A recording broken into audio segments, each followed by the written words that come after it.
এক হাতে সিগারেট খাইতেছে, মুখে অকথ্য গালিগালাজ করতেছে, সামনে রঙিন টেলিভিশনে নাচ গান চলতেছে।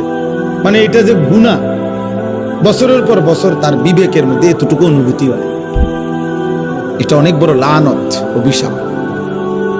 এটা অনেক বড় দুর্ভাগ্য, বদনসিব, যে দিনের পর দিন, মাসের পর মাস গুনার পর গুনাহ, কিন্তু তার কখনো এটা অনুভূতিও হয় না। তার অনুভূতিও হয় না, তার শরীরে কোনো সৌদে নাই।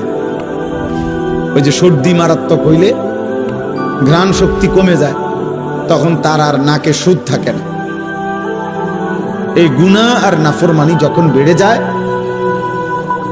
ধীরে ধীরে মানুষের উপরে যে মুসিবতটা আসে সেটা হলো আল্লাহর পক্ষ থেকে যেই আযাব আসে, সেই আযাব হলো আল্লাহ তাকে আত্মভোলা করে দেয়।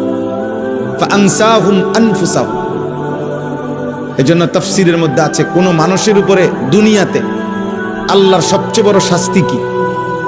দুনিয়াতে সবচেয়ে বড় শাস্তি, তাকে আল্লাহ আত্মভোলা করে দেয়, আপন ভোলা।